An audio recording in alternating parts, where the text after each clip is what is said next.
We are about to begin July. 44-38. This is the best iteration of the Rockies that I have helped construct. Before we start looking around, doing the draft, all that fun stuff, we're going to take a look at our minor leagues and basically go in and see who's doing well, who's doing off. We really haven't done a minor league update like this, so I figured showing everyone how everyone's doing, kind of what I think about these guys and what their roles could be, is something that I would like to add. So two big names right here, Tommy Domine and Ceddanne Rafaela down here in AAA. They've only been down here for, in Domine's case, a couple of weeks. In Rafaela's case, about a week or so. But this is what these are some of the seasons these guys are having. Killa Watson having a stellar season down here with the bat. Max Wagner as well, doing a very, very good job swinging the stick. Domine, we came down here. He was not doing well with us. 620 OPS, wasn't hitting the ball really well. Did end up having a couple home runs towards the end there, but just really wasn't doing it for us. Had like a 300 average or above that when we came to us, and then ended up being down 230 in his games. Again, not terrible. He gets on base a decent amount. He walks a good amount, but again, ultimately, we felt like getting him some AAA at bats would help. Colin Barber doing all right. Again, Mark Winchester, a guy who has a big stick, and he's been swinging it well. Started the year off a little bit cold. Willie Joe Gary, a guy who had a stellar year with us last year. Heriberto Hernandez had a great year last year, not really showing it here. And Grant Levine doing awesome. He was in place.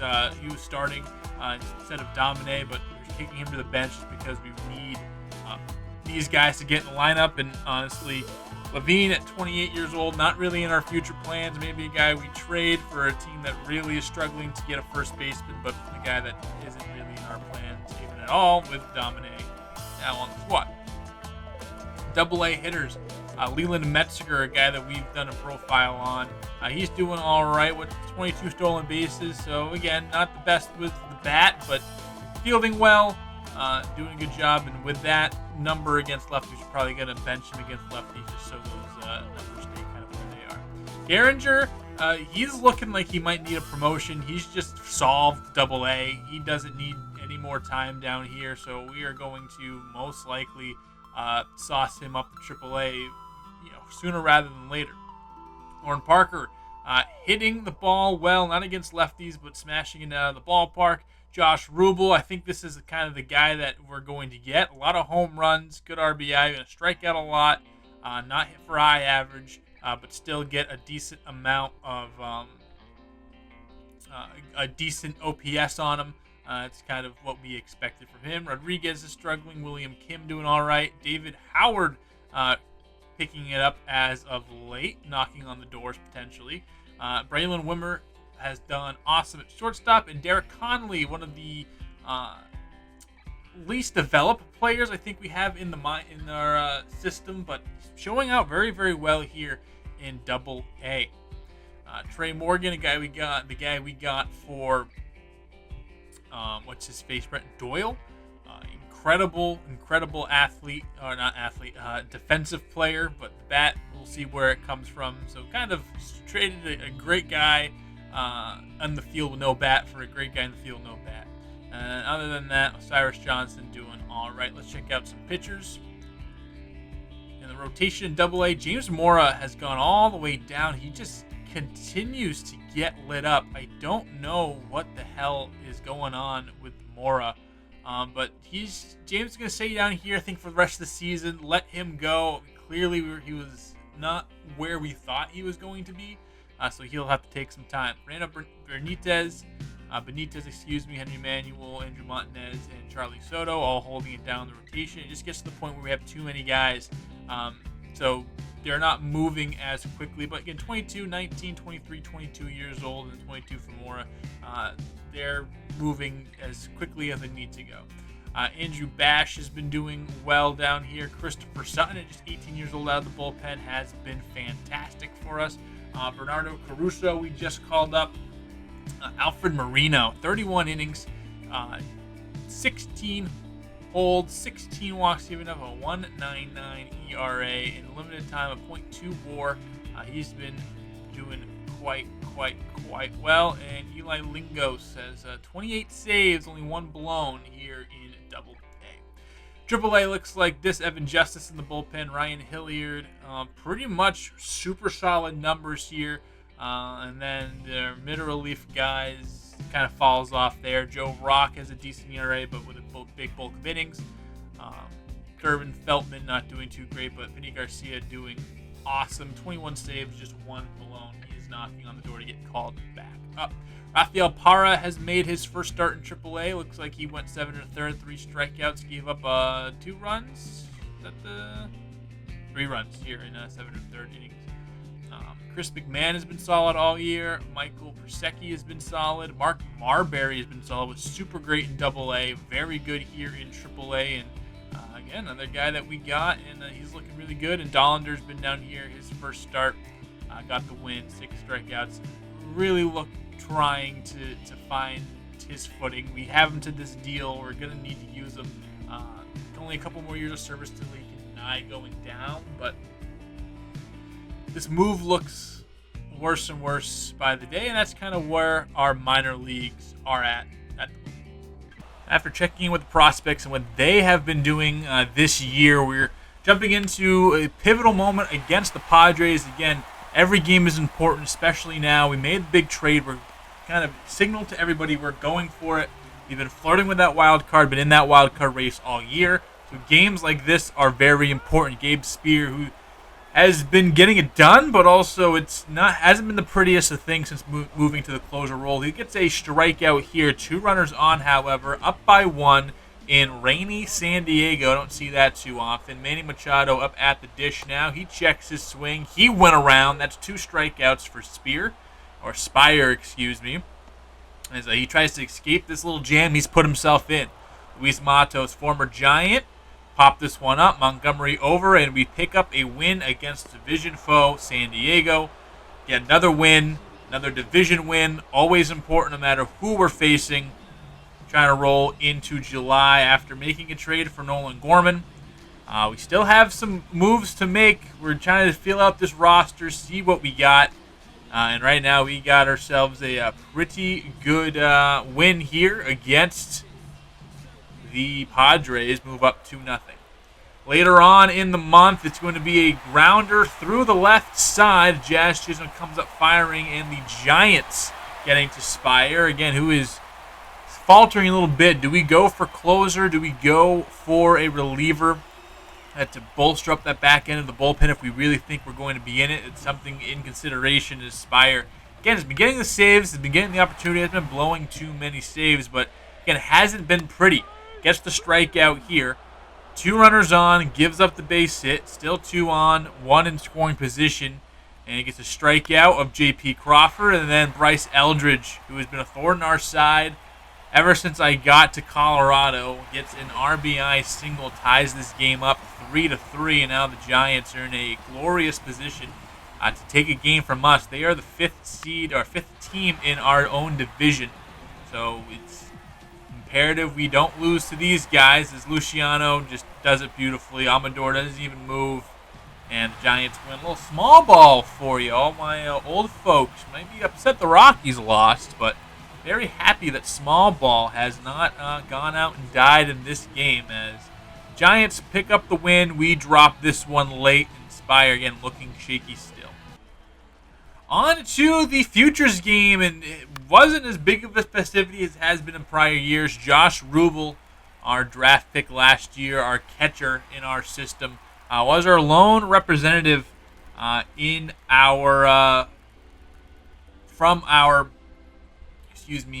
minor league system. He's a catcher, power hitter, but really struggled against lefties this year. As you see right now, like a 690 OPS, which is fine for where he is in AA.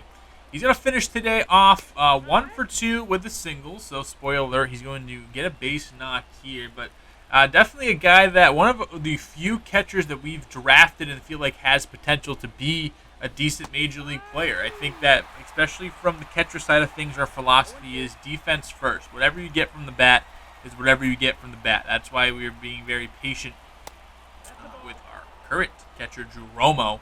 But he has definitely regressed a little bit with the bat. Came up, did all right, did well.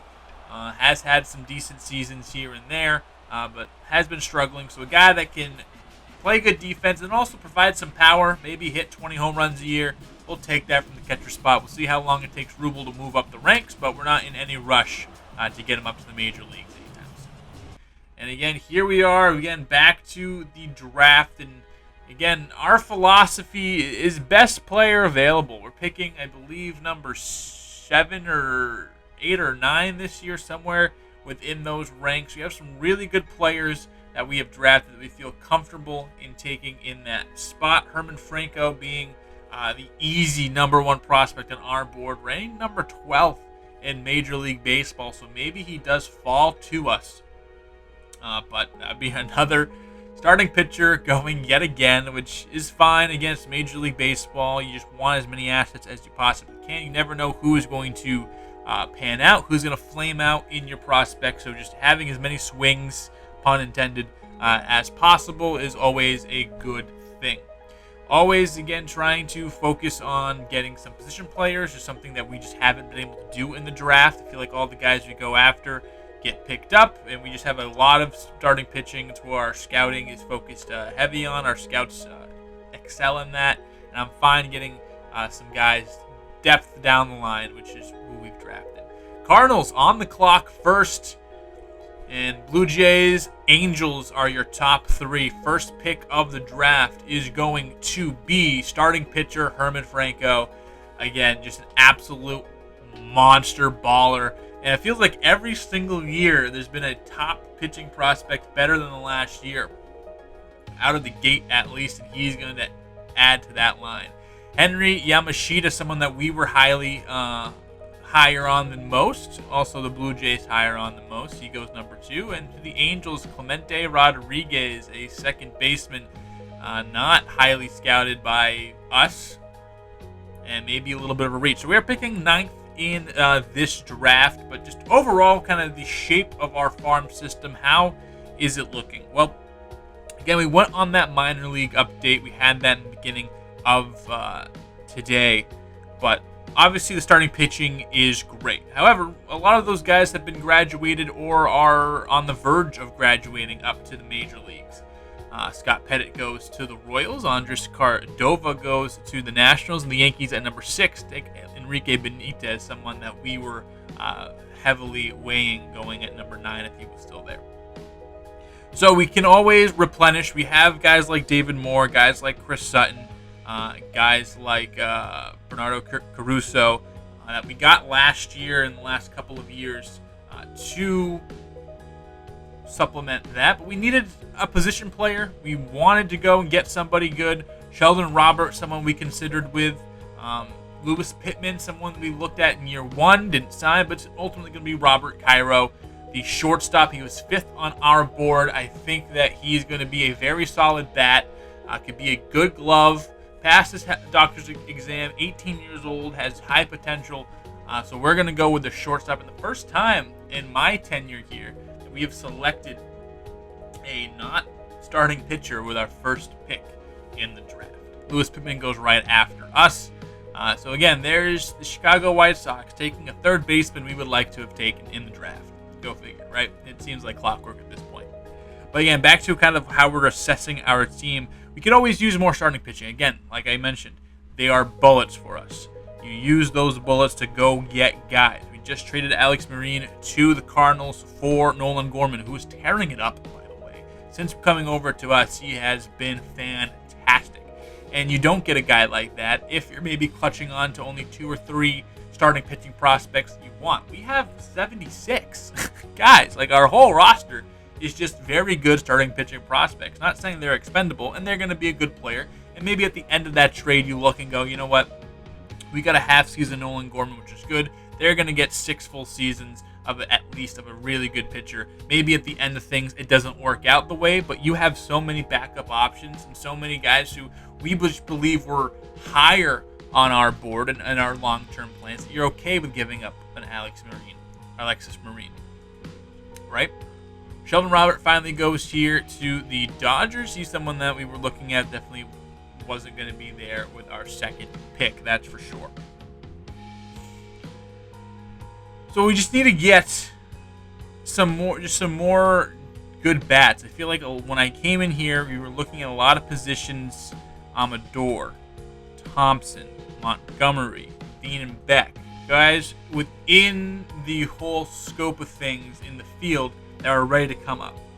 Well, we're 5 years in the future now, 4 years in the future now, and Venus was fantastic, but obviously we cut ties with Beck. Montgomery, we think, can be like a backup outfielder, fourth outfielder / platoon against lefties, but that's not someone you really hang your franchise on. Amador's obviously been fantastic. Sterling Thompson is great, but also he's kind of blocked, kind of in where we want to play him. So he might just perennially be a bench back. We've added guys like Khalil Watson, who we don't really know what his future is because we have Ezekiel Tovar there. We're kind of already set in stone our pieces, but we also don't have those longer term projects. We have those intermediate where, like, all right, they're ready in a year or two, but in a year or two we don't need them. We need guys who we can wait 2 or 3, 4 years. That when, all right, Tovar's contract's up, what are we gonna do? Is it been struggling? Like we just need those types of decisions to be able to make, right? So that's why a guy like Cairo, going after guys like we've built a lot of catcher depth over the last couple of off seasons, just because that was a position that we just tried to get. We just had a combination of weak classes, other players just better than those catchers that went, and they weren't there when we went to pick a second time around. Obviously, we've added in the outfield for free agency, but there isn't like a blue chip. Like we've had some guys on our prospect profile. We've had some guys in that little minor league update who could be good players, but not that blue chip or even like in that starter, future MLB starter realm that we do in the beginning of all our seasons. Like none of those guys are in our top 10, and if they are in our top 10, it's a low top 10 because that's our first position player, and we have 8 starting pitchers ahead. We're just diversifying our farm system, identifying what positions are we going to be in need of in the future, in need of relatively quickly, I guess, and who's going to be able to fill in those roles. So we've had some guys in that first round go that we thought we were going to slip. Charles Aaron, one of these guys that we thought we had a chance to really go out and get, and he went a couple picks ahead of us. He definitely probably would have been the pick at 36. A guy like in the outfield that can do so.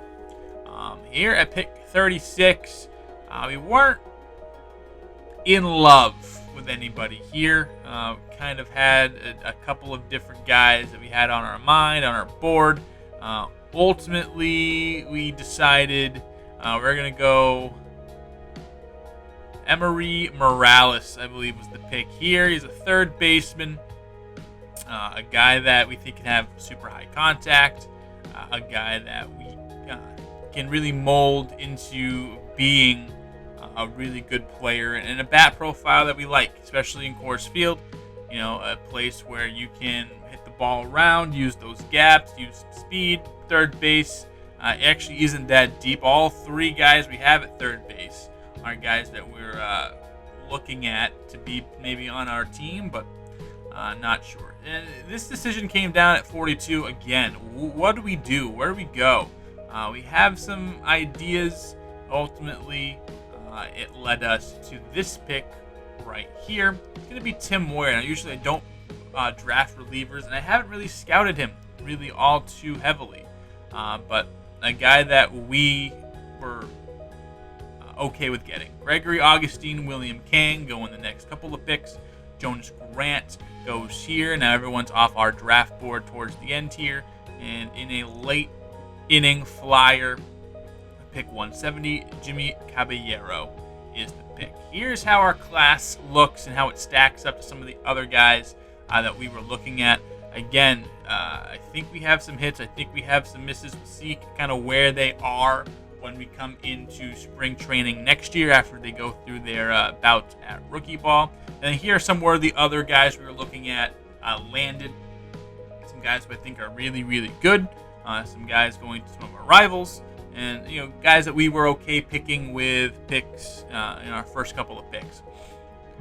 Henry Yamashita, Lewis Pittman, obviously a guy that we were looking at extensively in 2 separate drafts, and Derek Brasheen, another guy who was a guy we were looking at in a couple drafts ago, ended up reapplying themselves in this draft as well. Charles Webster, a guy that was at the top of the boards towards the beginning of the year, goes to Oakland. Emmett Lolich, a guy that we had kind of on our board, we didn't think many other people do. And Herman Franco, again, is going to look really, really, really good right out of the gate. All-Star festivities, who would have thunk it? It is the Home Run Derby, as always. Matt Olson, Gunnar Henderson, Shohei Ohtani, Jackson Holliday. Who's that? That's Bobby Witt. That's some other guys. Tristan Casas is there. It looks like Anthony Santander and Ethan Salas were 2 guys I couldn't remember off the top of my head. Casas, Salas, Olson, Ohtani win their first rounds. Both Orioles knocked out. Olson and Casas, 2 guys who Tristan Casas compared to Matt Olson in the future, which is awesome. And Tristan Casas, one of my favorite players when I was a Red Sox fan back in the day. He's going to win the Home Run Derby here in 2028. Shout out Tristan Casas, Home Run Derby champion here. 23 home runs in round 1. Absolute bully ball the rest of the way. Absolute stud. Here are the starters for the All-Star Game participants. First for the National League. This year we only had 1 guy. He was a starter, and he is named Jazz Chisholm. Yes, Jazz Chisholm is our lone All-Star this year. Still no love for Nolan Jones, unfortunately. Gorman didn't make the mix. Young Keel was an All-Star in the past. Nobody in our bullpen. It's weird. I don't know why the hate for Nolan Gorman. He's been an incredible player for multiple years. Has yet to get an All-Star appearance. But yeah, that's what it was. Jazz Chisholm with his OPS around 1,000. In the mix for NL MVP. On top of that, he is going to represent us and be in the starting conversation for the All-Star Game. American League looks like this. McClanahan, Ryan, Christian Javier, Casey Mize, and Hunter Brown are your starting pitchers. Hunter Harvey, a relief pitcher, getting in there, and some closers as usual. Uribe Lang, Edwin Diaz now with the Mariners, Tanner Scott, Caleb Ferguson, and Emmanuel Clase. Adley Rutschman, new Guardian, Edward Cuero, and Corey Lee. Rarely do you see 2 catchers from the same team, a catching tandem, start together. Tristan Casas, Xavier Isaacs, top first baseman. Ahmed Rosario, another Red Sox, getting in there. Gunnar Henderson, he's a free agent. He's going to get a lot of money. Jackson Holliday, a free agent next year. He's going to get even more money, probably. Evan Carter, Brendan Marsh, Wyatt Langford, Edward Olivares, Julio Rodriguez in center field, Chase DeLauder, and Riley Green in right. Olivares, Yandy Diaz, and Wyatt Langford, technically DHs. So they get in there, both in with their positions and DH. And we're in Comerica Park for this one. American League and National League, the Midsummer Classic, if you will. And a turning point for a lot of teams this season. They kind of know where they are. They are on the phones right now. Everyone's congregating here in the summer meetings, if you will. Just trying to figure out who's going to be buyers, who's going to be sellers, who has that ability to go out and swing a big trade, who is looking to get off of a piece, fan favorite maybe, that's going to help somebody down the line. And a lot of that's going on right here. We have another week or 2 to figure out who is moving, who is staying, and get beautiful park, Comerica Park, by the way. Comerica Field, Comerica Park, Comerica something. I know that's right. Luis Castillo starting and Shane McClanahan starting for the All-Star teams. And the National League batting first. We'll see how this game plays out. Again, Jazz Chisholm, our representative in left field today. McClanahan having just one of those seasons, man. Gives up a run in the first inning. Jackson Holliday now batting third, one of the top players in all of the league. Has been for quite some time. Test Chisholm, and Jazz going to run this one down, and that'll be it for the third out of the inning. And Chisholm, he's going to lead off the inning as well, and he faces off against McClanahan. Again, 22 home runs already, just didn't qualify for the home run derby. And you got to know that Jazz will be swagged out at almost all times of the day. So look at him rocking these the pink with the colors. I really love this set. He might actually start rocking this stuff if he goes away from the purple cleats. And this is a fresh look he has. Imagine that against our purple and our white. Oof. That might be something that he has to flirt with upcoming. Fouls off the fastball on the outside of the plate. Doesn't hit particularly well against left-handers, so not a great start or debut pitcher. And slider over the middle, just a little bit too out in front of it. He strikes out to begin his all-star campaign with the Rockies. First time he's an all-star with us. Adley Rutschman, solo home run, and Kyle Tucker, an RBI double, leads us to this moment right here. Hunter Brown now win the game, and Jazz hits righties a whole lot better, especially with runners on base in scoring position. He's ready to tee off and give the National League a little bit more of a lead here. Only up by one. Rutschman tied the game, and Kyle Tucker, who I assume's on second base right now, is the guy who just drove in a run with a double. Spacious Comerica Park, by the way. It is Park. I can see in that top left corner it does say Park, so I was right. Comerica Park.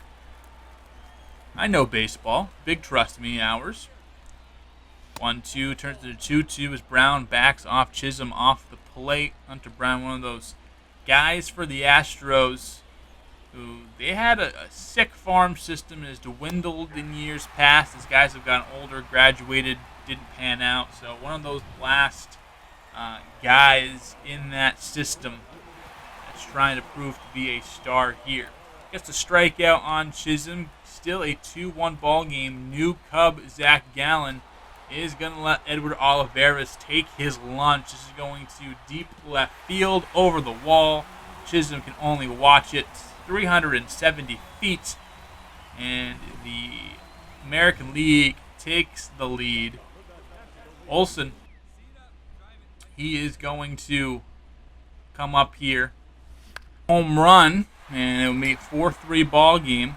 Chisholm, first pitch swinging, trying to tie the game up. Just doesn't get all of it again against a lefty. Not the best matchup for him.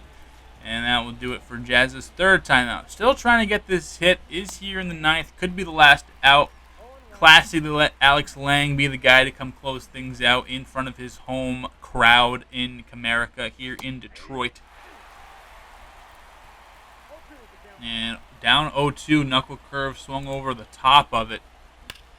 Chisholm not having the best of days. 2 strikeouts and a pop-out, and he will get this one through the left side. And now the winning run on or the go-ahead run on base at this point. He gets on, so he does not go hitless in his All-Star Rockies All-Star debut. Willie Castro behind him, also an 0-for-3 day, trying to drive in Chisholm and extend this Midsummer Classic. Chisholm off to the races. Ball on the ground. Second baseman scoops and fires, and that will do it. The American League wins. What's new? Here we go. J.J. Rose has been fantastic since getting the call up a month ago, or not even a month ago at this point. And he has a complete game shutout going against the Reds. Nolan Jones can't quite glove it there. Ever does fire on to first base. Runner is safe. But Rose had a great outing in his first debut against the Nationals. A couple strikeouts, did his thing, and just has been super solid. An ERA around 3, sub 3, and this is going to be a great ERA lowerer in this game, barring any big late push here from the Reds. On the ground with the sinker, or the slider, excuse me, and that's going to kill 2, so gives it the leadoff hit and gets it right off the board with the ground out double play.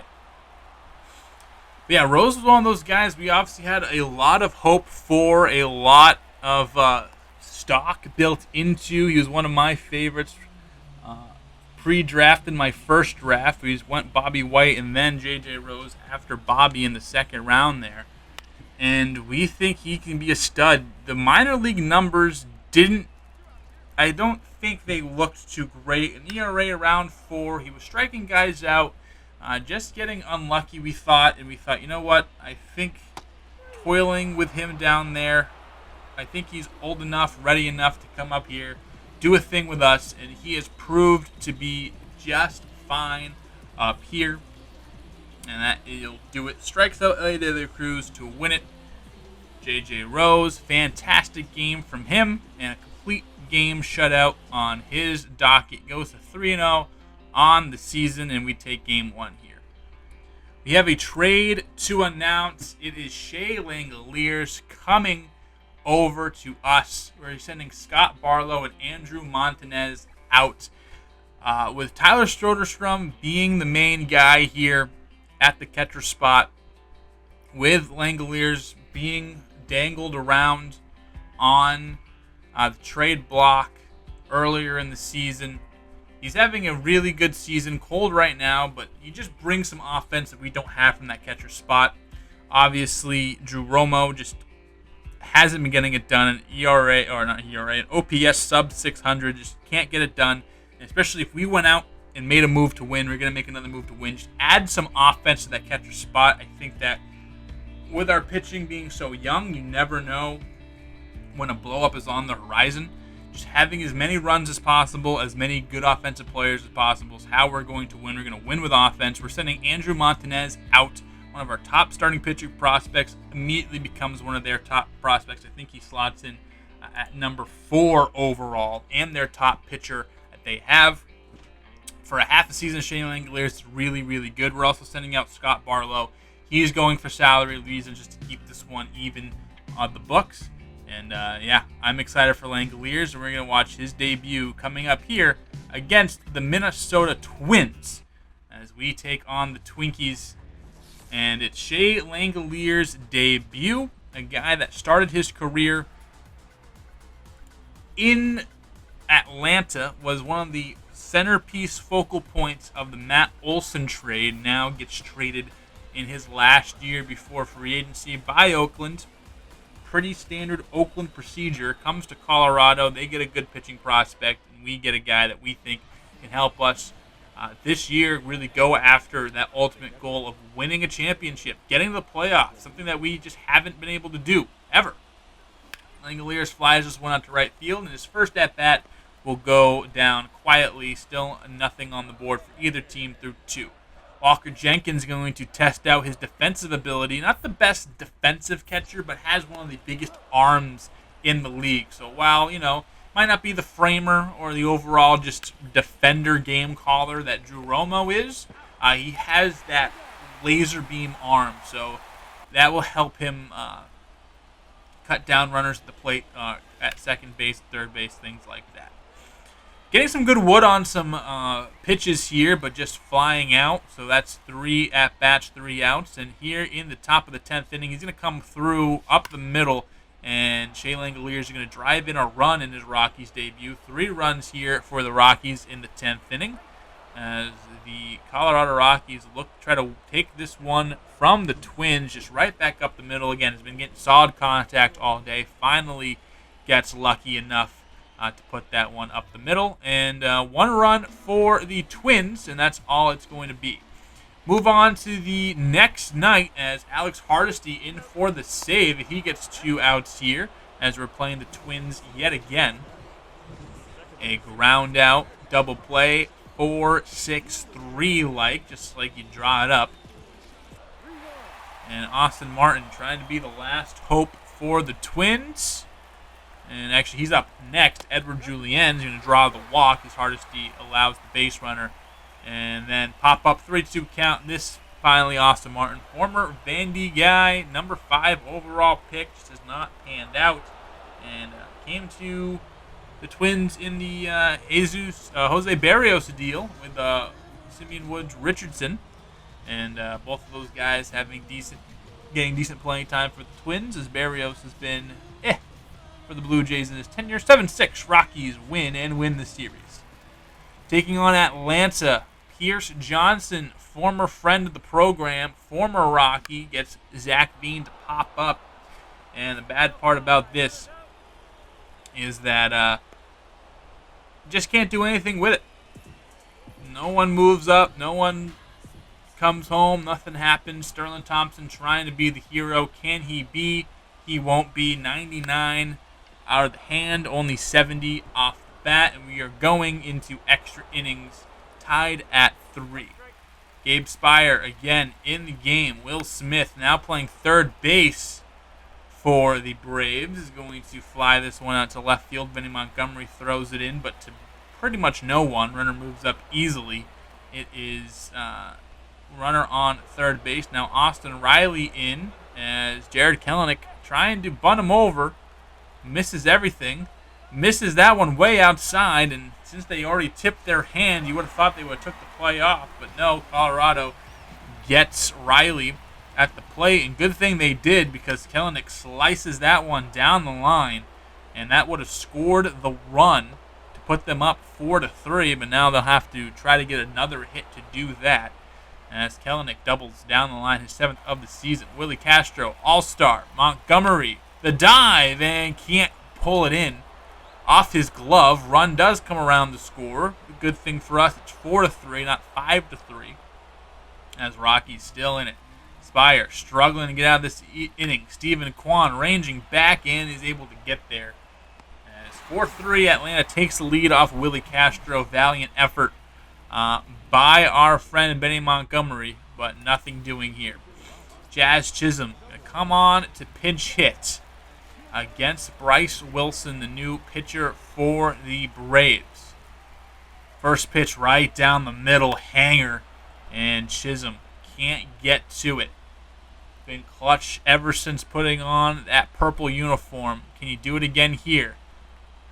Gets a good piece of this one. This one's going back and will be off of the wall. So Thompson at third base had to hold up and wait. Won't be able to score on it. They might have been able to try Bo Bichette. They know he's not the best fielder, but Jazz Chisholm won't win the game right or tie the game up right there, but does get his 27th double and an extra, just a hit anywhere, most likely wins this game. Again, just absolute looper out there and just carried and carried and carried.